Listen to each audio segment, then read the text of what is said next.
அனைத்தும் இங்கு அவரின் தஞ்சமே. அமைதி தேடி அலையும் நெஞ்சமே, அனைத்தும் இங்கு அவரின் தஞ்சமே. நிலையான சொந்தம், நீங்காத பந்தம், நிலையான சொந்தம், நீங்காத பந்தம், அவரன்றி வேறில்லையே. அமைதி தேடி அலையும் நெஞ்சமே, அனைத்தும் இங்கு அவரின் தஞ்சமே.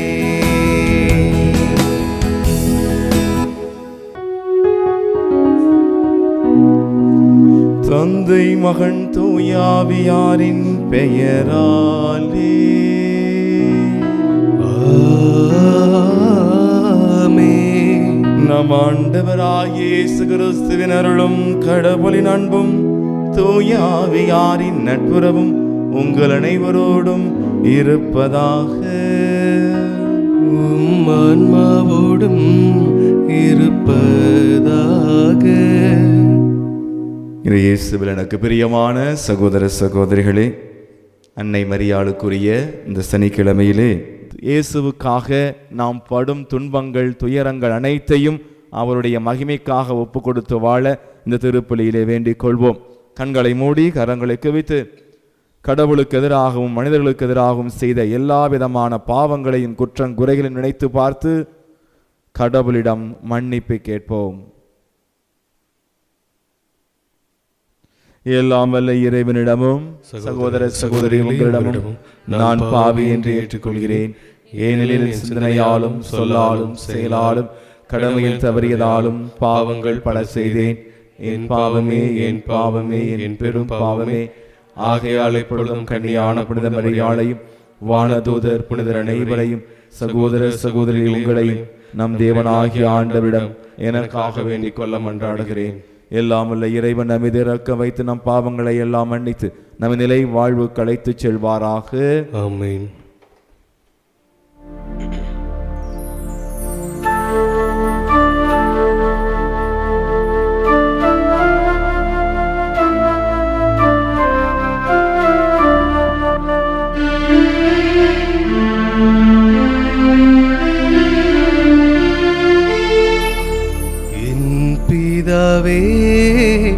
என்னை மன்னியும்,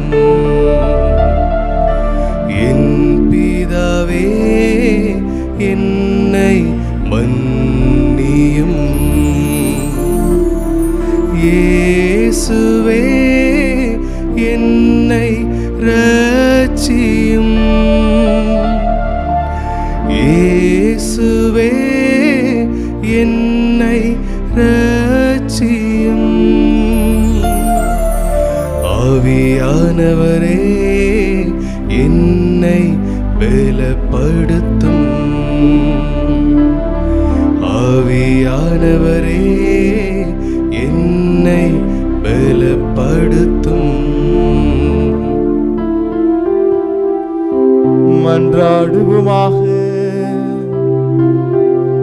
என்றென்றுமுள்ள எல்லாம் வல்ல இறைவா, உம்மோடும் தூயாவியாரின் ஒன்றிப்பில் இறைவனாய் என்றென்றும் வாழ்ந்து ஆட்சி செய்கின்ற அவர் வழியாக உம்மை மன்றாடுகின்றோம்.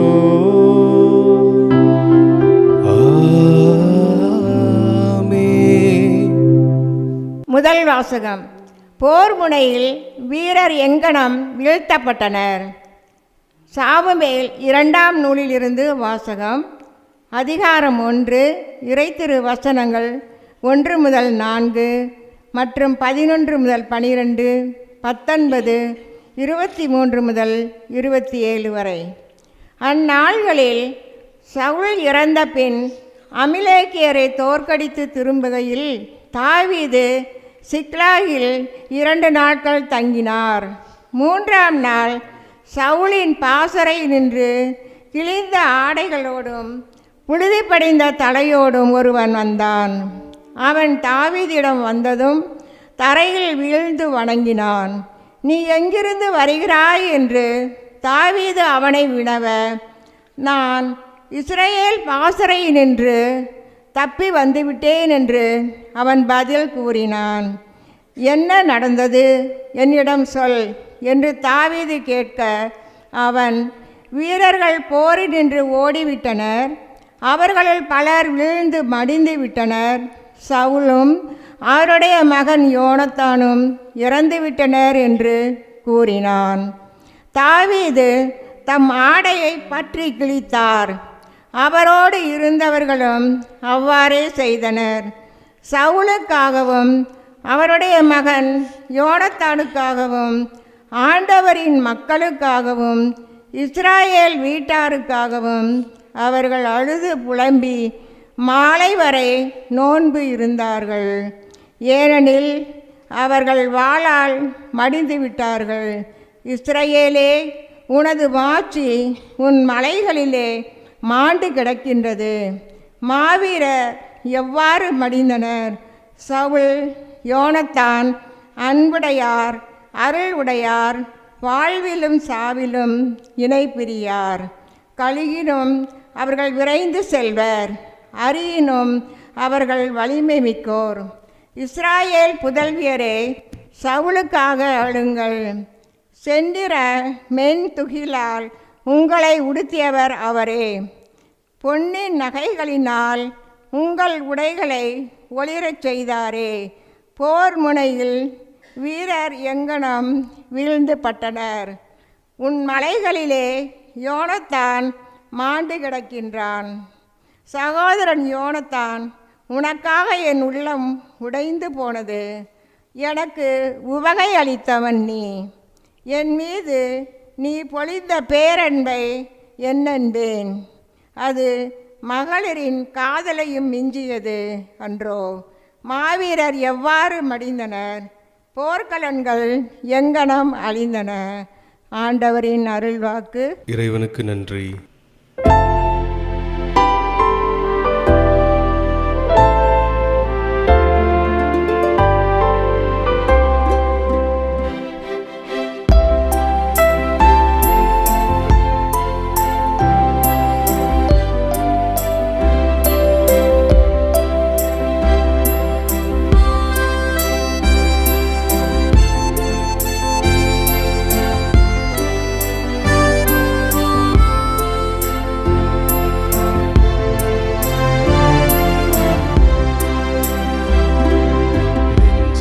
ிலே தூய்மையுண்டோ, இயேசு வருகிறார்.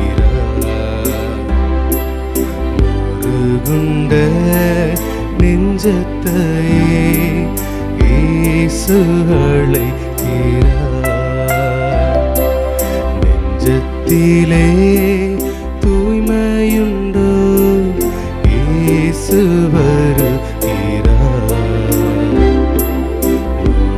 குண்ட நெஞ்சத்தையே இயேசு அழைக்கிறார்.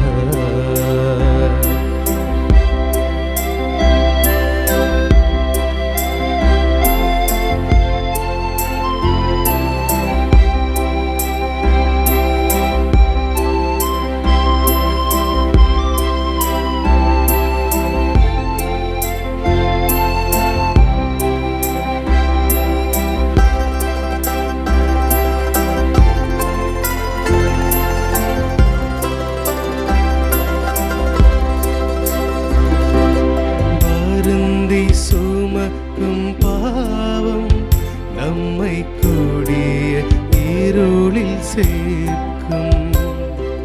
வருந்தி சுமக்கும் பாவம் நம்மை கூடிய இருளில் சேர்க்கும். செய்த பாவம் இனி போதும், அவர் பாதம் வந்து சேரும்.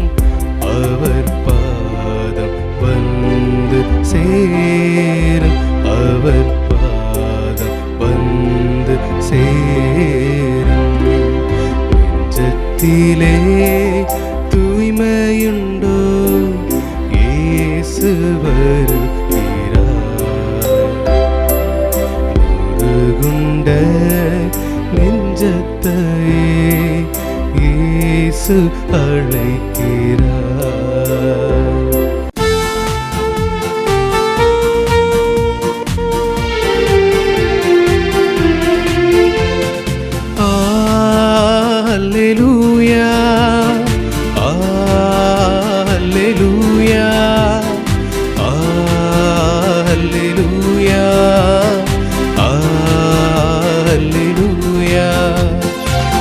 அல்லேலூயா அல்லேலூயா அல்லேலூயா அல்லேலூயா அல்லேலூயா அல்லேலூயா அல்லேலூயா அல்லேலூயா.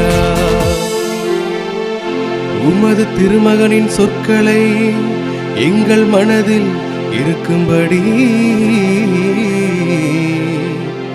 ஆண்டவரே எங்கள் இதயத்தை திறந்தருளும்.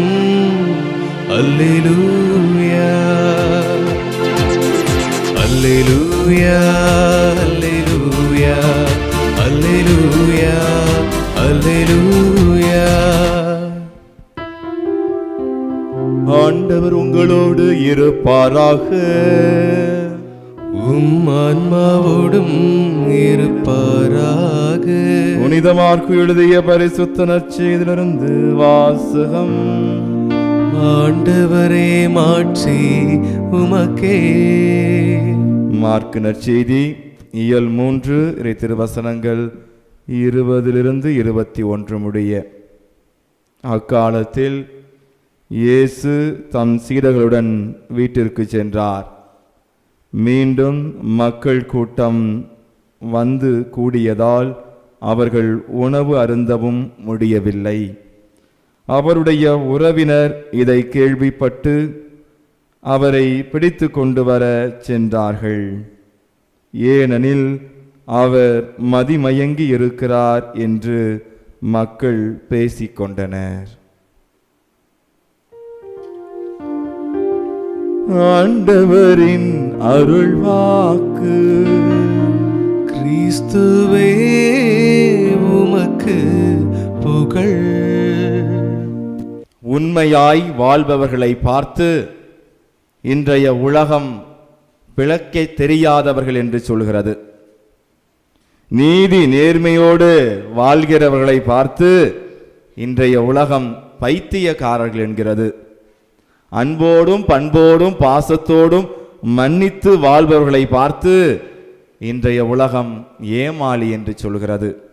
கிறிஸ்து இயேசுவுக்குள் பிரியமான சகோதர சகோதரிகளே, இன்றைய வாசிக்கப்பட்ட வாசகம், நற்செய்தி வாசகம் மிகவும் வித்தியாசமான ஒன்று.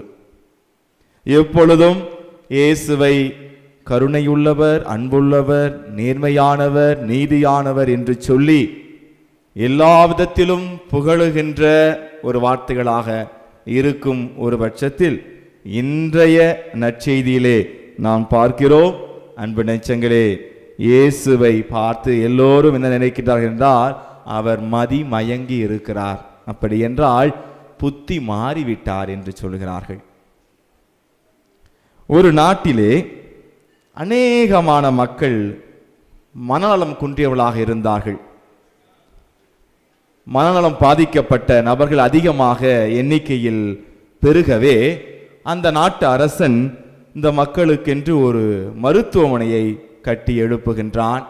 அந்த மருத்துவமனையில் சிறந்த மருத்துவர்களை நியமிக்கின்றான். சிறந்த சிகிச்சை மக்கள் அனைவரும் பெற வேண்டும்.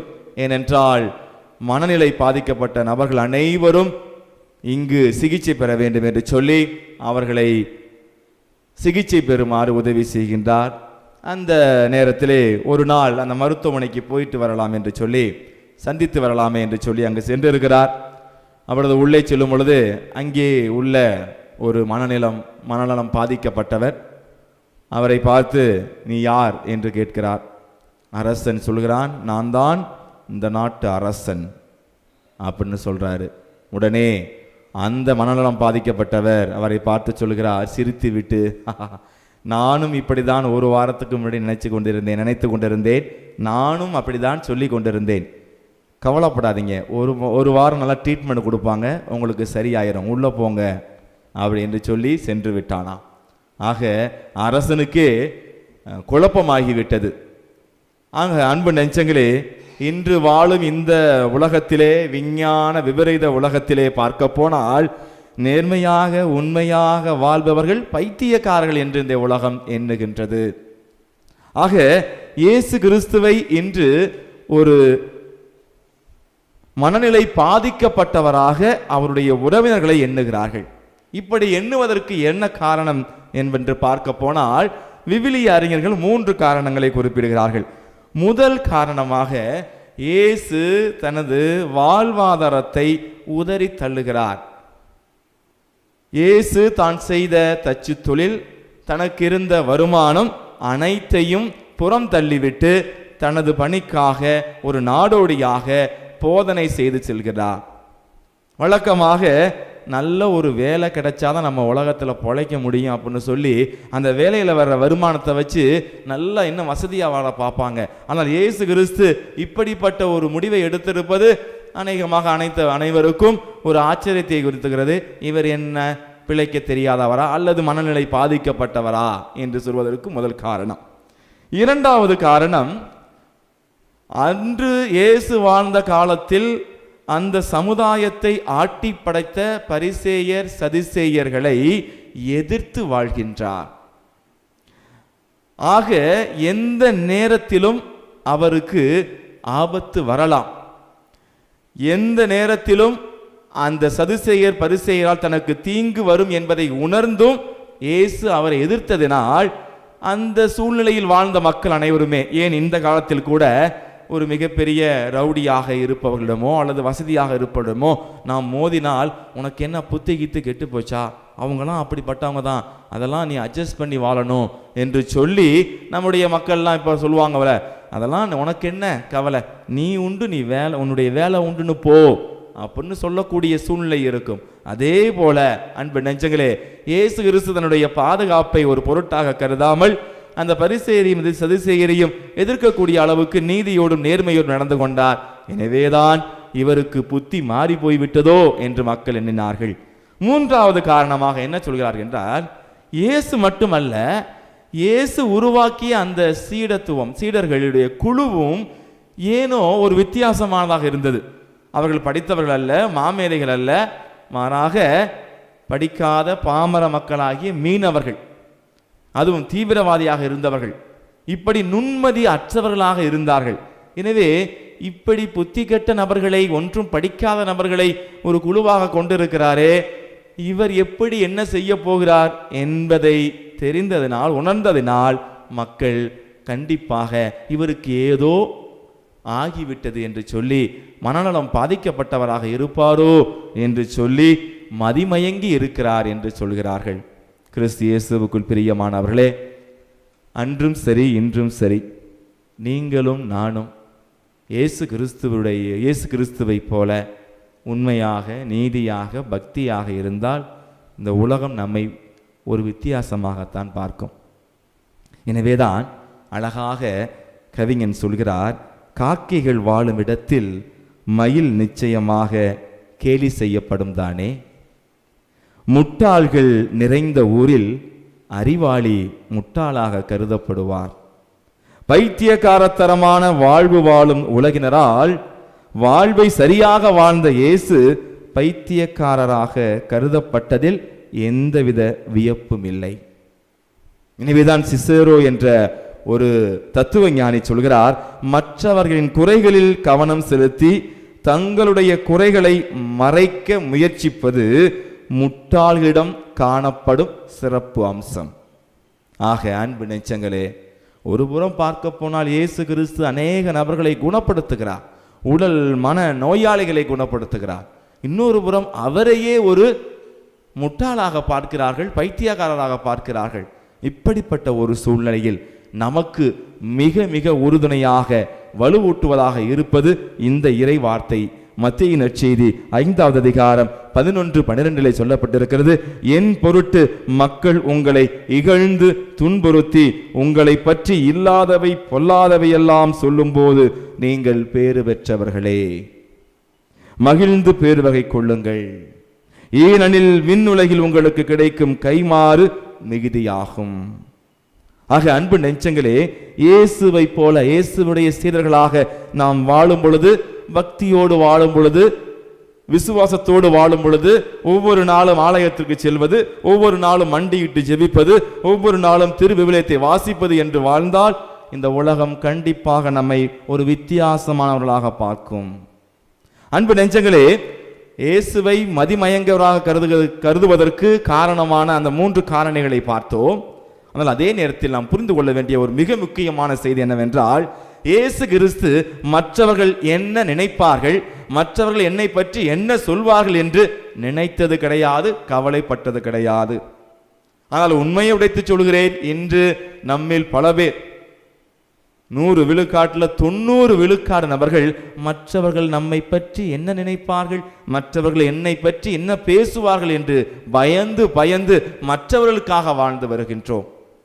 வேடிக்கையாக ஒரு விஷயம் சொல்லுவார்கள். ஒரு நிகழ்வை, ஒரு இடத்திலே 3 நபர்கள் வேலை செய்து வந்தார்களாம். 3 நபர்களுக்கும் மதிய உணவு ஒரே வகையான உணவை ஒவ்வொரு நாளும் கொடுத்து கொண்டிருந்தார்கள் அவருடைய மனைவிகள். முதல் நபர் திறந்து பார்க்கிறார், இட்லி, தினந்தோறும் இட்லி, சலிச்சு போயிடும், புளிச்சு போயிடும். அடுத்த நபர் திறந்து பார்க்கிறார், உப்புமா, தினந்தோறும் உப்புமா. அடுத்த நபர் திறந்து தன்னுடைய பாக்கெட்டை திறந்து பார்க்கிறார், லஞ்ச் பேக்கை திறந்து பார்த்தால் அதில் சப்பாத்தி, ஒவ்வொரு நாளும் சப்பாத்தி. ஆக 3 பேரும் என்ன செய்வது என்று தெரியாமல் பேசி கொண்டிருக்கும் பொழுது இந்த இட்லியை உண்டவர் சொன்னார், கண்டிப்பாக நான் இன்று இரவு போய் எனது மனைவியிடம் கண்டித்து பேசுவேன்.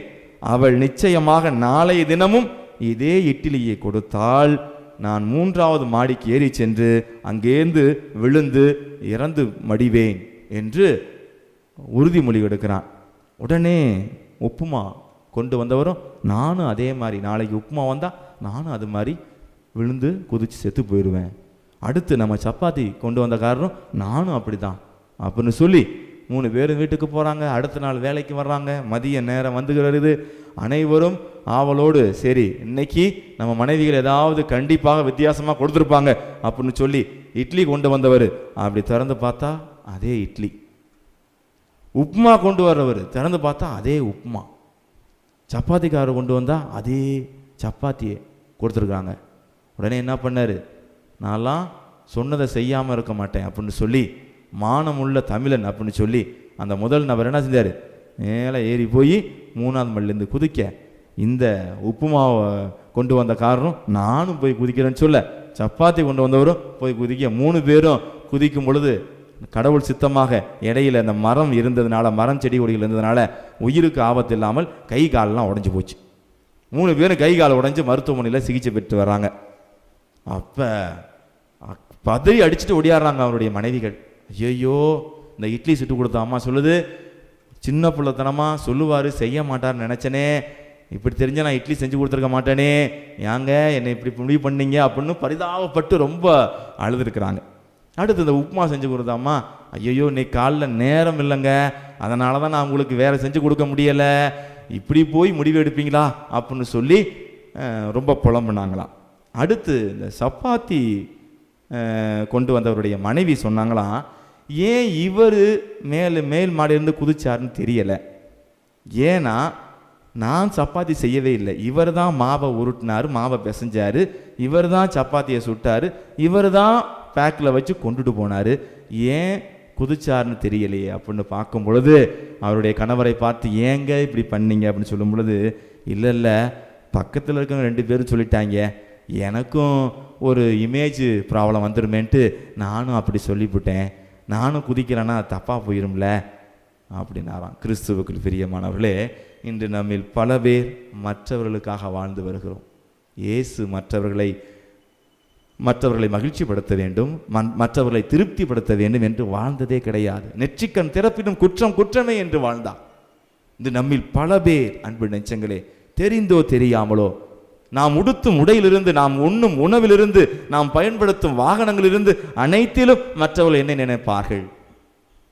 எனக்கு இருக்கிறது ஏழ்மையான நிலைமை, இந்த டிவிஎஸ் எக்ஸல் தான் வச்சு ஓட்ட முடியும், இருந்தாலும் இந்த பக்கத்து வீட்டுக்காரர் என்ன நினைப்பான் நம்மளை பற்றி அப்படின்னு சொல்லி கடனை உடங்க வாங்கி பெரிய வண்டி வாங்கணும், இல்லைன்னா காரு வாங்கணும், தேவையில்லாத ஒன்று.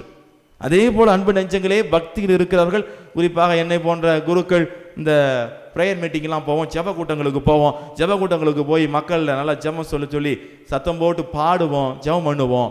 அப்படிப்பட்ட நபர்களை பார்த்து மற்றவர்களெல்லாம் என்ன ஆச்சு என்று நினைக்கிறார்கள். ஆக இன்னைக்கு உண்மையை சொல்கிறேன், பக்தியில் விசுவாசத்தில் நீங்கள் ஆழமாய் வளரும் பொழுது இந்த சமுதாயம் ஒரு விதமாய் உங்களை பார்க்கும். மனமாற்றம் பெற்று சொத்து பத்து எதுவும் வேண்டாம், எனக்கு எதுவுமே வேண்டாம் என்று சொல்லி ஏழ்மையிலும் ஏழ்மையாக வாழ முடிவெடுத்த புனித பிரான்சிஸ் அசிசியார் அசிசி நகரிலே வாழ்ந்த மக்களால் பைத்தியகாரத்தனமாக பார்க்கப்பட்டார். இவருக்கு என்ன ஆயிடுத்து? ஏன் இவர் இப்படி பிச்சை எடுக்கிறாரு? வீடு வீடா போய் பிச்சை எடுக்கிறாரு. இவங்க அப்பா வசதியானவராச்சே, இதில் அதை வச்சு வாழ்ந்தா பத்தாதா என்று சொல்லி அன்று அசிசி நகரில் வாழ்ந்த அத்தனை மக்களும் அசிசியாரை, பிரான்சிஸ் அசிசியாரை ஒரு பைத்தியக்காரத்தனமாக இன்று இயேசுவை சொன்னது போல மதிமயங்கி இருக்கிறவராக பார்த்தார்கள். ஆனால் அவர் அதை ஒரு பொருட்டாக கருதாமல் கிறிஸ்துவுக்காக அனைத்தையும் துறந்து ஏழ்மையிலும் ஏழ்மையாக வாழ்ந்தார். எனவேதான் அவரை தாயாம் திருச்சபை மக்கள் அனைவரும் இன்று மறு கிறிஸ்து என்று அழைக்கிறார்கள். இயேசுடைய 5 காயங்களை பெறுவதற்கு முதலில் பாக்கியம் பெற்ற ஒரு புனிதராக விளங்குகின்றார். ஆக அன்பு நெஞ்சங்களே, இன்று பைபிளை தூக்கி கொண்டு கோவிலுக்கு செல்வதாக இருக்கலாம், அல்லது இறை வார்த்தையை வாசிப்பதாக இருக்கலாம், ஜெபமாலையை உங்கள் கரங்களில் வைத்து பேருந்துகளிலும் மற்ற இடங்களில் செல்லும் பொழுது நீங்கள் ஜெபிப்பதாக இருக்கலாம், அல்லது நீங்களாக முன்வந்து பிறரிடம் மன்னிப்பு கேட்பதாக இருக்கலாம். இவை அனைத்தும் செய்யும் பொழுது தயவு செய்து மற்றவர்கள் என்னை பார்த்தால் என்ன நினைப்பார்கள், மற்றவர்கள் என்னை பற்றி என்ன சொல்வார்கள் என்று நாம் ஒருபோதும் நினைக்கவே கூடாது. நாம் வாழ்வது நமக்காக வாழ்கிறோம். நாம் ஒருபோதும் பிறரை மகிழ்ச்சிப்படுத்துவதற்காக, பிறரை திருப்திப்படுத்துவதற்காக வாழவே கூடாது. ஆக அன்பு நெஞ்சங்களே, இன்று நாம் அனைவரும் ஒரு தீர்க்கமான முடிவை எடுக்க வேண்டும். கிறிஸ்தவர்கள் பல பேர் இன்று பேருந்துகளில் செல்லும் பொழுது கூட, பிற இடங்களில் செல்லும் பொழுது திருச்சிலுவையை வரைவதில் ஒரு தயக்கம் இருக்கிறது. சிலுவை போடலாமா வேண்டாமா? உணவு உண்பதற்கு முன்பாக திருச்சிலுவையை இட்டு, திருச்சிலுவை அடையாளம் விட்டு அதை உணவை உண்பதற்கு தயங்குகிறோம். நம்ம இதை மற்றவர்கள் பார்த்தால் என்ன நினைப்பார்கள்? முழந்தால் படியிட்டு கரங்களை உயர்த்தி ஜெபிக்குவதற்கு தயங்குகிறோம். அல்லேலூயா பிரேஸ் தி லார்ட் என்று சொன்னால் கரத்தை உயர்த்துவதற்கு தயங்குகிறோம். இப்படி ஜெபிக்கலாமா, ஜெபிக்க கூடாதா என்று சொல்லி அநேக நபர்கள் அன்பு நெஞ்சங்களே ஆண்டவரை திருப்திப்படுத்துவதற்கு பதிலாக பிறரை திருப்திப்படுத்த நபர்களாக வாழ்கின்றோம். எனவே அன்பு நெஞ்சங்களே, ஆண்டவருக்கு கீழ்ப்படிவதுதான் முக்கியம். பிறருக்கு கீழ்ப்படிவதை விட கடவுளுக்கு கீழ்ப்படிவதுதான் மிக உன்னதமான குணம் என்பதை உணர்ந்து மதிமயங்கிவர் என்று பிறர் இயேசுவை பற்றி சொன்னார்கள். ஆனால் நமக்கே தெரியும், இயேசுதான் அதி தீவிர விதமாக அற்புதமான வாழ்க்கை, சீடத்துவமான வாழ்க்கை வாழ்ந்தார். ஆக இன்று நாம் வாழும் இந்த உலகத்திலே பிறரால் ஒரு விதமாக பார்க்கப்படலாம். கவலைப்படாதீர்கள். ஆண்டவர் உங்களை எப்படி பார்க்கிறார் என்பதுதான் முக்கியம். யார் என்னை கைவிட்டாலும் இயேசு கைவிட மாட்டார்.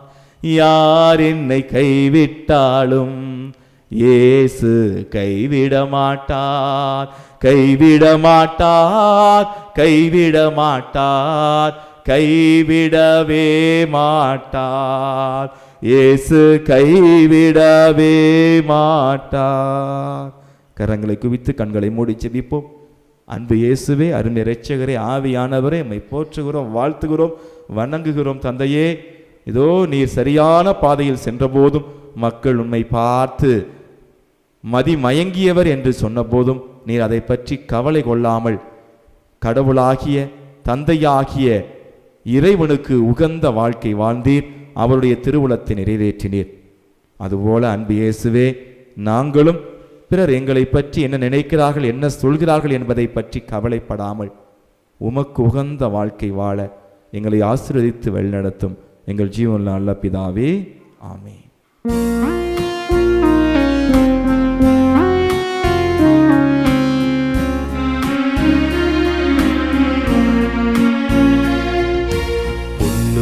பொருளும் இல்லை என்னிடத்தில், ஒன்றுமில்லை உன்னிடத்தில் என்னை கொடுத்தே. ஒன்றும் பொருளும் இல்லை என்னிடத்தில், ஒன்றுமில்லை உன்னிடத்தில் என்னை கொடுத்தே. சொந்தம் பந்தமும் இல்ல நீயே என சொல்லி வந்தேன். எந்தையும் என் தாயும் நீ என்றோ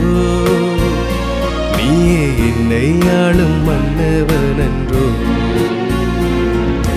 பொன்னும் பொருளும் இல்லை என்னிடத்தில் ஒன்றுமில்லை, உன்னிடத்தில் என்னை கொடுத்தே. சொந்தம் பந்தமும் இல்ல நீயே என சொல்லி வந்தே, எந்தையும் என் தாயும் நீ என்றோ. நீயே என்னை ஆளும் மன்னவனன்றோ. அன்புமிக்க சகோதர சகோதரிகளே, என்னுடையதும் உங்களுடைய திருப்பலி எல்லாம் தந்தையாக இறைவனுக்கு ஏற்றதாகும்படி மன்றாடுங்கள். ஆண்டவர் தம் பேரின் புகழ்ச்சிக்காகவும் மாட்சிக்காகவும் நமது நன்மைக்காகவும் புனித திருவை அனைத்து நலனுக்காகவும் அது கையின்றி பலி ஏற்றுக்கொள்வாராக. ஆண்டவரே, உமது ஆசியாலி காணிக்கைகளை புனிதப்படுத்த உம்மை வேண்டுகின்றோம். உமது கொடையினால் புனித வின்சென்ட் தம் உடலின் துன்பங்கள் அனைத்தையும் வெற்றி கொண்டது போல நாங்களும் உமது அதே அன்பு தீயினால் பற்றி எறிவோமாக. எங்கள் ஆண்டவராகிய கிறிஸ்து வழியாக உம்மை மன்றாடுகின்றோம்.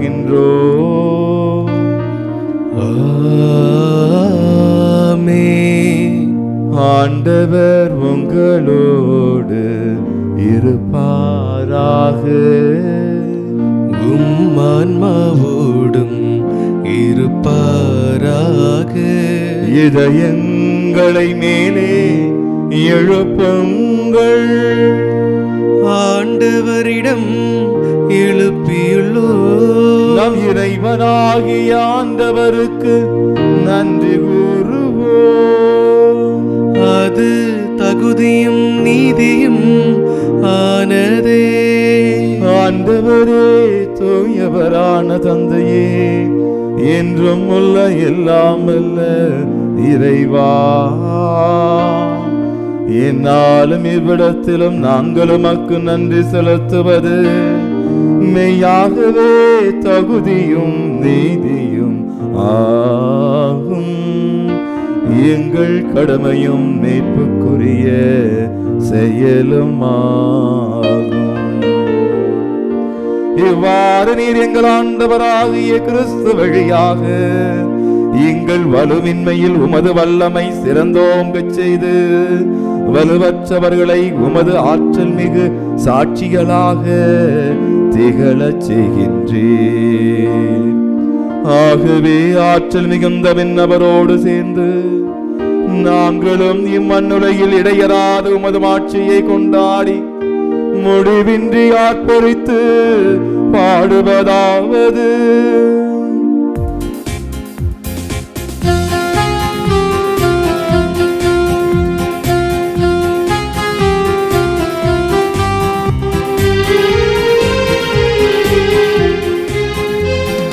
தூயவர் தூயவர் தூயவர் வான்படைகளின் கடவுளம் ஆண்டவர். விண்ணகமும் மண்ணகமும் உமது மாட்சியால் நிறைந்துள்ளன.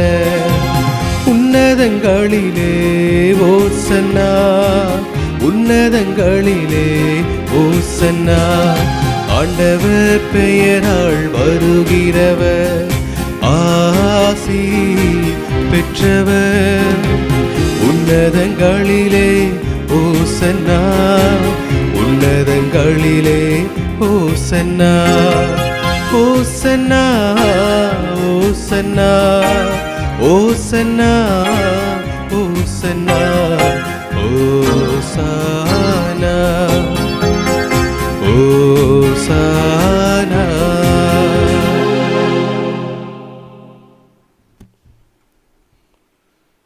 ஆண்டவரே, நீர் மெய்யாகவே தூயவர், தூய்மை அனைத்திற்கும் ஊற்று.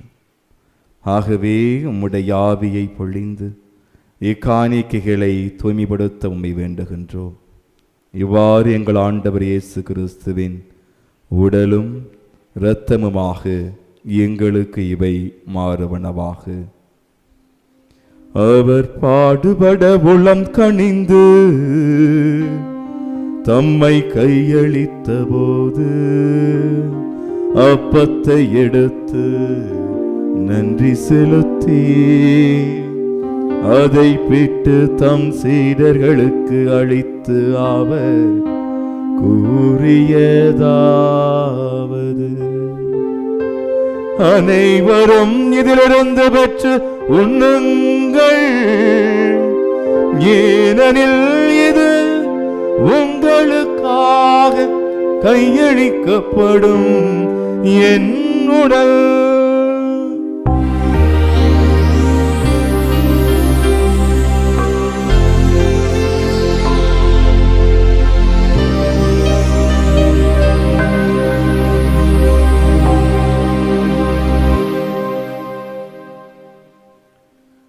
அவ்வண்ணமே இரவு விருந்தை அருந்தியபின் கிண்ணத்தையும் எடுத்து மீண்டும் உமக்கு நன்றி கூறி தம் சீடர்களுக்கு அளித்து அவர் கூறியதாவது,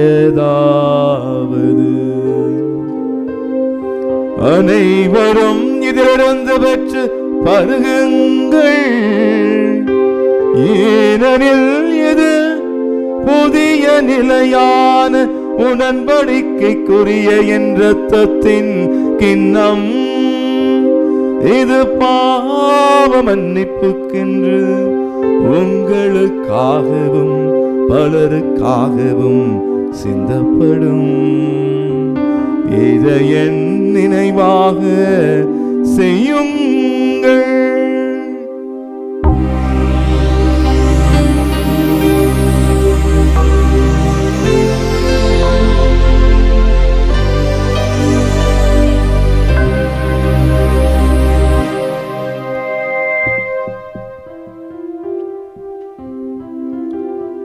நம்பிக்கையின் மறைபொருள். ஆண்டவரே, நீ வருமளவும் உமது இறப்பினை அறிக்கையிடுகின்றோ, உமது உயிர்ப்பினையும் எடுத்துரைக்கின்றோ. ஆகவே ஆண்டவரே, நாங்கள் கிறிஸ்துவின் இறப்பினையும் உயிர்ப்பினையும் நினைவு கூர்ந்து வாழ்வதரும் அப்பத்தையும் மீட்பளிக்கும் கிணத்தையும் உமக்கு ஒப்புக் கொடுக்கின்றோம். உம் திருமணன்று உமக்கு ஊழியம் புரிய தகுந்தவர்களை ஏற்றுக்கொண்டீர், எனவே உமக்கு நன்றி செலுத்துகின்றோம். மேலும் கிறிஸ்துவின் உடலிலும் இரத்தத்திலும் பங்கு கொள்ளும் எங்களை தூய ஆவியார் ஒன்று சேர்க்க வேண்டுமென உமை தாழ்மையுடன் மன்றாடுகின்றோம். ஆண்டவரே, உலகெங்கும் பரவியிருக்கும் திரு அவையை நினைவு கூர்ந்திடம் எங்கள் திரு தந்தை பிரான்சிஸ், எங்கள் ஆயர் ஆரோக்கியராஜ், எல்லா திருநிலையினராகிய அனைவரோடும் உமது திரு அவை அன்பில் நிறைவு பெறச் செய்திடலாம்.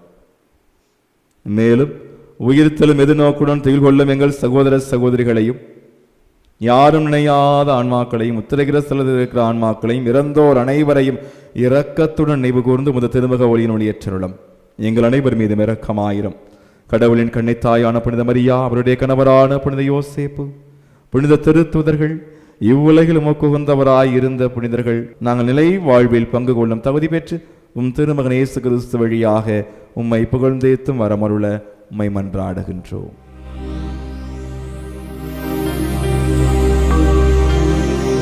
இவர் வழியாக, இவரோடு, இவரில் எல்லாம் வல்ல இறைவனாகிய தந்தையே, தூயாவியாரின் ஒன்றிப்பில் எல்லா புகழும் மாட்சியும் என்றென்றும் உமக்கு உரியதே.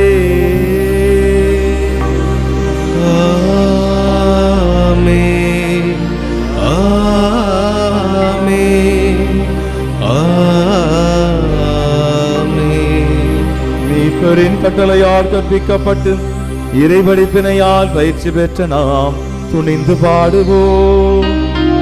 விண்ணுலகில் இருக்கிற எங்கள் தந்தையே, உமது பெயர் தூயது என போற்ற பெறுக.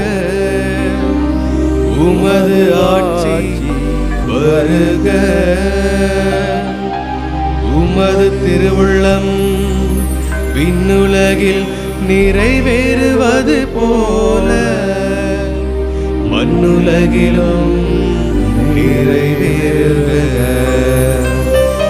எங்கள் அன்றாட உணவை இன்று எங்களுக்கு தாரும். எங்களுக்கு எதிராக குற்றம் செய்வோரை நாங்கள் மன்னிப்பது போல எங்கள் குற்றங்களை மன்னியும். எங்களை சோதனைக்கு உட்படுத்தாதேயும். தீவிலிருந்து எங்களை விடுவித்தருளும். ஆண்டவரே, தீமை அனைத்திலிருந்தும் எங்களை விடுவித்து எங்கள் வாழ்நாளில் அமைதியை கனிவுடன் அருளும் உம்மை மன்றாடுகின்றோம். உமது இரக்கத்தின் உதவியால் நாங்கள் பாவத்திலிருந்து எப்போதும் விடுதலை பெற்று யாதொரு கலக்கமுமின்றி நலமாயிருப்போமாக. நாங்கள் இது நோக்கி இருக்கும் பேரின்பத்துக்காகவும் என் மீட்பராகிய இயேசு கிறிஸ்துவின் வருகைக்காகவும் காத்திருக்கின்றோம். ஏனெனில் ஆட்சியும் வல்லமையும் மாட்சியும் என்றென்றும் உமதே. ஆண்டவரே இயேசு கிறிஸ்துவே, அமைதியை உங்களுக்கு விட்டுச் செல்கிறேன், என் அமைதியை உங்களுக்கு அளிக்கின்றேன் என்று உம் திருத்தூதர்களுக்கு மொழிந்தீரே. எங்கள் பாவங்களை மாறாமல் உமது திரு அவையின் நம்பிக்கையை கண்ணோக்கி உமது திருவுலத்திற்கேற்ப அதற்கு அமைதியையும் ஒற்றுமையையும் அளித்தருள்வீராக. என்றென்றும் வாழ்ந்து ஆட்சி செய்கின்றவர் நீரே. ஆமென். ஆண்டவருடைய அமைதி உங்களோடு என்றும் இருப்பதாக. உம் ஆன்மாவோடும் இருப்பாராக. ஒருவருக்கொருவர் கடவுளோட அமைதியை பகிர்ந்து மகிழ்வோம்.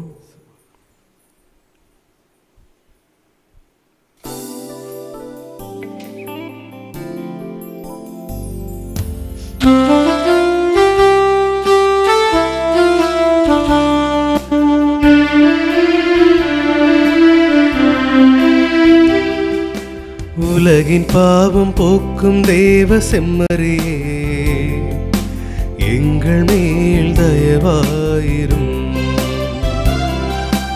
உலகின் பாவம் போக்கும் தேவ செம்மறியே,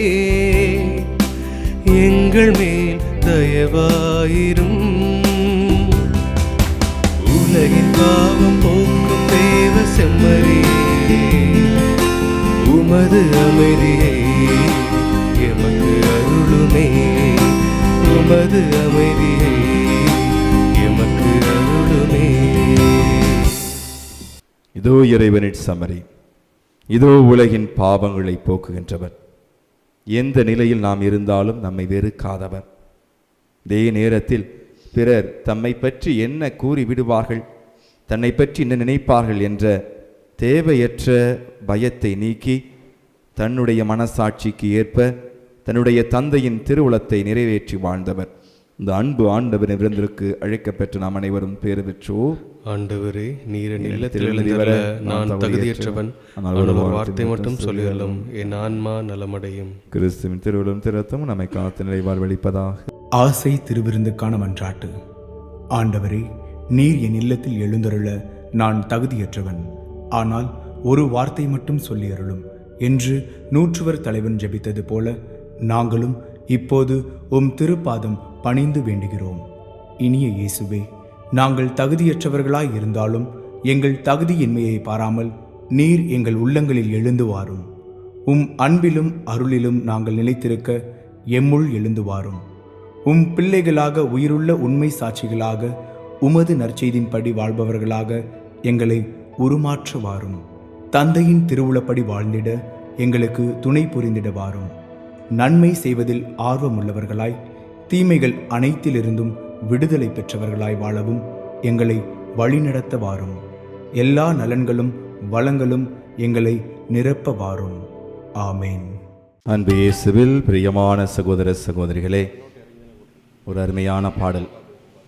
எந்த நிலையில் நான் இருந்தாலும் என்னை வெறுக்காதவர் இயேசு ஒருவரே, என் இயேசு ஒருவரே. ஆம் அன்பு நெஞ்சங்களே, நாம் சற்று இரக்கத்தோடு நன்மைகள் செய்தால் ஒருவேளை தற்பெருமைக்காக விளம்பரத்திற்காக செய்கிறார் என்று பலர் அதை குறை சொல்வார்கள். ஒருவேளை நாம் கடன் சுமையில் அவதியுற்றால் நம்மை பார்த்து பிறர் தேவையில்லாத ஆடம்பர செலவு செய்து இப்படி கடனாளியாக மாறிவிட்டார்கள் என்று குறை சொல்வார்கள். நாம் எதை செய்தாலும் குறை சொல்லும் நபர்கள் இன்று இருந்து கொண்டிருக்கிறார்கள். ஆனால் இயேசு கிறிஸ்து நாம் இப்படிப்பட்ட பாவிகளாக இருந்தாலும் குற்றவாளிகளாக இருந்தாலும் கூட நம்மை ஏற்றுக்கொள்ளக்கூடிய தேவனாக இருக்கின்றார். ஆக இன்றைய தினம் அந்த இயேசு கிறிஸ்து கொண்டிருந்த மனநிலையை நாம் கொண்டிருக்க வேண்டும். இயேசு கிறிஸ்து இருந்த 2 மனநிலையை நாம் கொண்டிருக்க வேண்டும். முதல் மனநிலை நாம் பிரசங்க நேரத்திலே தியானித்தது போல, பிறர் என்னை பற்றி என்ன நினைப்பார்கள், பிறர் என்னை பற்றி என்ன சொல்வார்கள் என்ற தேவையற்ற கவலை கொள்ளாமல் மனசாட்சிக்கு பயந்து ஆண்டவரை திருப்திப்படுத்தி ஆண்டவருடைய திட்டத்தை நிறைவேற்ற வேண்டும். இரண்டாவதாக, தெரிந்தோ தெரியாமலோ நாம் பிறரை குற்றம் சுமத்துவர்களாக வாழக்கூடாது. பிறரை இல்லாதது பொல்லாதது சொல்லி வாழக்கூடாது. ஆக இயேசு கிறிஸ்துவை இன்று மதிமயங்கியவர் என்று பிறர் குற்றம் சுமத்துகிறார்கள், வீணான பழி சுமத்துகிறார்கள். அதுபோல அன்பு நெஞ்சங்களே, அந்த மக்களை போல நாம் யாரையும் வீண் பழி சுமத்தக்கூடாது என்பதற்காக கடவுளிடம் அருள் வளத்தை வேண்டி கண்களை மூடி கரங்களை குவித்து இந்த பாடல் மூலமாக ஆண்டவர் நம்மை ஏற்றுக்கொள்வதை உணர்ந்து நாமும் பிறரை ஏற்றுக்கொள்ளக்கூடிய வரத்தை வேண்டி இந்த பாடலோடு தியானிப்போம்.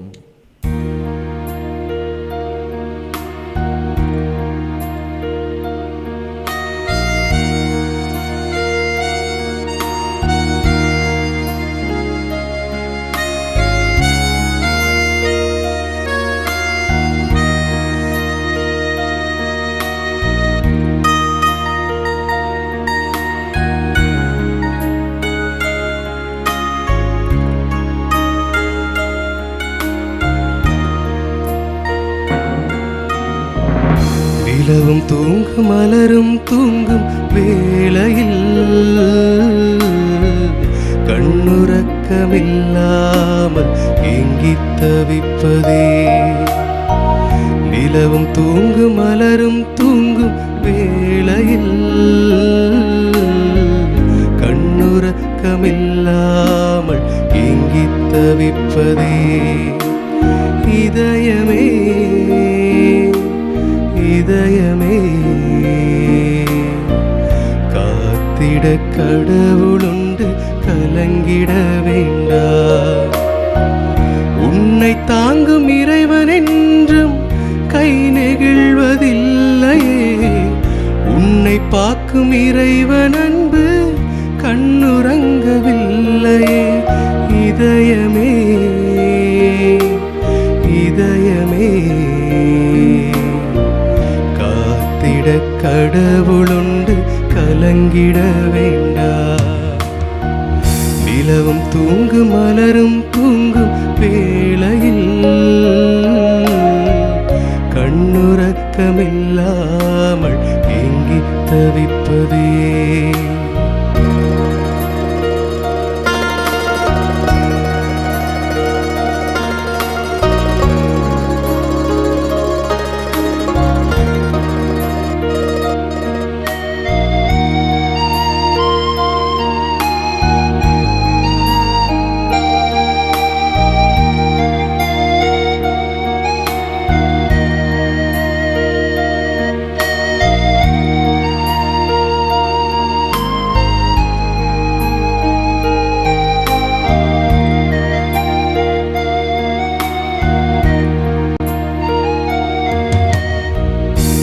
சொந்தமில்லை பந்தமில்லை என்று நாளும் ஏன் கலக்கம், இருளிலும் புயலிலும் வாழ்ந்துவிட ஏன் தயக்கம். சொந்தமில்லை பந்தமில்லை என்று நாளும் ஏன் கலக்கம், இருளிலும் புயலிலும் வாழ்ந்துவிட ஏன் தயக்கம். கண்களை இழந்தவரும் கால்களை பிரிந்தவரும் மண்ணினில் நடப்பது பார் நம்பிக்கை கால்களினால்.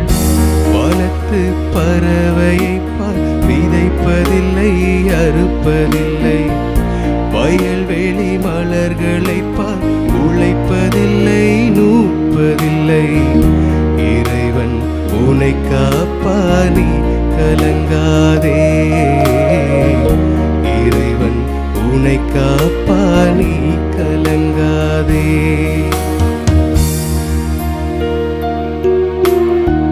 நிலவும் தூங்கும் மலரும் தூங்கும் வேளையில் கண்ணுறக்கமில்லாமல் ஏங்கித் தவிப்பதே. நிலவும் தூங்கும் மலரும் தூங்கும் வேளையில் கண்ணுறக்கமில்லாமல் ஏங்கித் தவிப்பதே. அன்பின் பரலோக பிதாவே, இதோ பிறர் எங்களை பற்றி என்ன சொல்லிவிட்டார்களோ, என்ன நினைப்பார்களோ என்று நினைத்து நினைத்து எங்களுடைய சுயத்தை மறுத்து வாழும் மனிதர்களாக வாழ்ந்து வருகிறோம். இயேசுவே, எங்களை கண்ணோக்கி பாரும். எங்களை பற்றி இல்லாதது பொல்லாது சொல்லி வீணான தீர்ப்பை எங்களுக்கு எதிராக கொடுத்து நாங்கள் தீயவர்கள் குற்றவாளிகள் என்று பிறர் எங்களை குற்றம் சுமத்தும் பொழுது நாங்கள் அனைவரும் குமுறி அழுகின்றோம். ஆண்டவரே, எங்களை கண்ணோக்கி பாரும், எங்களை ஆசீர்வதியும் தேவனே. உம்மை போல தைரியமாக வாழக்கூடிய நல் மனதை தாரும். பிறர் எங்களை பற்றி என்ன நினைப்பார்கள், என்ன சொல்வார்கள் என்பதை பற்றி தேவையில்லாமல் கவலைப்பட்டு கலங்கி விடாமல் நீர்தாமே எங்களை தாங்குகின்ற தேவனாக, எங்களை தேற்றுகின்ற தாயாக இருக்கிறீர் என்பதை உணர்ந்து, அன்பு இயேசுவே, ஒவ்வொரு நாளும் உம்முடைய திருவுளத்தை நிறைவேற்றக்கூடிய மனபலத்தை, உடல் வலிமை எங்களுக்கு தாரும் இயேசுவே. பிறருடைய சொற்களால் நாங்கள் மனம் நொந்து போகாதபடி எங்களை தேற்றும் இயேசுவே.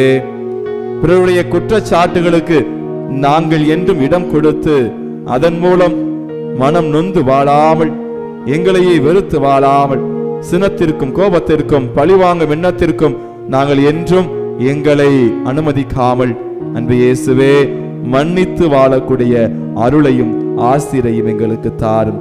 எங்களை ஆசீர்வதையும் தேவனே. உமது திருவுளப்படி எனக்கு நிகழட்டும் என்று சொன்ன அன்னை கன்னிமரியாளை போல உமது திட்டத்தின்படி நாங்கள் வாழ எங்களை ஆசீர்வதித்து வழிநடத்துவீராக. எங்கள் ஆண்டவராகிய இயேசு கிறிஸ்து வழியாக உம்மை ஜெபிக்கிறோம். எங்கள் ஜெபம் கேளும் நல்ல பிதாவே, ஆமென். மன்றாடுவோமாக. ஆண்டவரே, நாங்கள் உட்கொண்ட திருவுணவு எங்களை காத்தருளுமாறு உம்மை வேண்டுகின்றோம். எந்த மனவலிமை உமது ஊழியத்தில் நம்பிக்கையையும் பாடுகளில் வெற்றியையும் தந்ததோ, அதே மனவலிமையை நாங்களும் அடைவோமாக. எங்கள் ஆண்டவராகிய கிறிஸ்து வழியாக உம்மை மன்றாடுகின்றோம். ஆமென். ஆண்டவர் உங்களோடு இருப்பாராக, உம் ஆன்மாவோடும் இருப்பாராக. எல்லாம் வல்ல இறைவன் தந்தை மகன் தூயாவியார் உங்களை ஆசீர்வதிப்பாராக. ஆமென். கிறிஸ்துவுக்கு சான்று பகர்ந்து வாழ சென்று வாழுங்கள். திருப்பலி நிறைவு பெற்றது. இறைவனுக்கு நன்றி.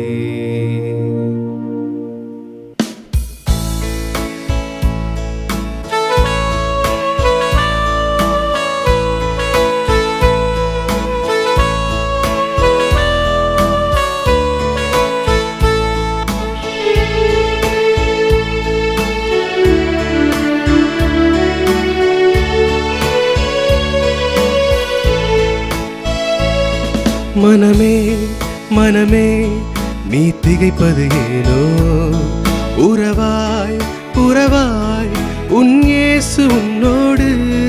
மனமே மனமே நீ தயங்குவதேனோ, உறவாய் உறவாய் உன் இயேசு உன்னோடு. சோர்ந்திடாதே உந்தன் கரம் பிடிப்பார், உன்னை தாங்கிடவே இயேசு வந்திடுவார். சோர்ந்திடாதே உந்தன் கரம் பிடிப்பார், உன்னை தாங்கிடவே இயேசு வந்திடுவார்.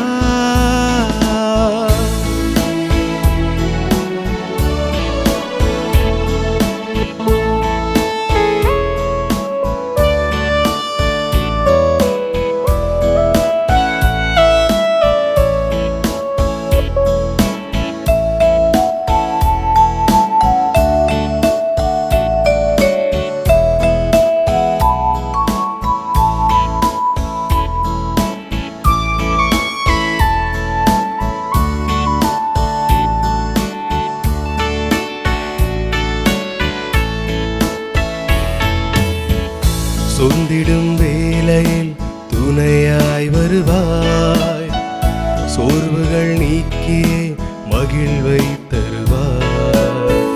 சொந்திடும் வேளையில் துணையாய் வருவாய், சோர்வுகள் நீக்கியே மகிழ்வை தருவாய். காரிருள் வேளையில் ஒளியாய் வருவாய், கலக்கங்கள் நீக்கியே வழியை தருவாய். காரிருள் வேளையில் ஒளியாய் வருவாய், கலக்கங்கள் நீக்கியே வழியை தருவாய். சோர்ந்திடாதே உந்தன் கரம் பிடிப்பார், உன்னை தாங்கிடவே இயேசு வந்திடுவார். சோர்ந்திடாதே உந்தன் கரம் பிடிப்பார், உன்னை தாங்கிடவே இயேசு வந்திடுவார். மனமே மனமே நீ தயங்குவதேனோ, உறவாய் உறவாய் உன் இயேசு உன்னோடு.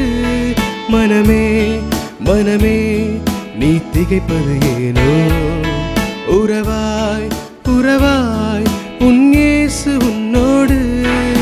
சோர்ந்திடாதே உந்தன் கரம் பிடிப்பார், உன்னை தாங்கிடவே இயேசு வந்திடுவார்.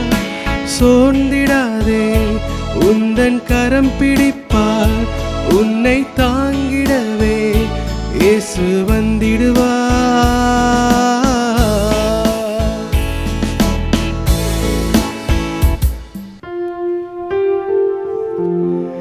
நிலையான புகழுக்குரிய தூய்மை மிகு நற்கருணைக்கு எல்லா காலமும் ஆராதனையும் புகழும் மாட்சியும் உண்டாக கடவது. தந்தை மகன் தூயாவின் பெயராலே ஆமென்.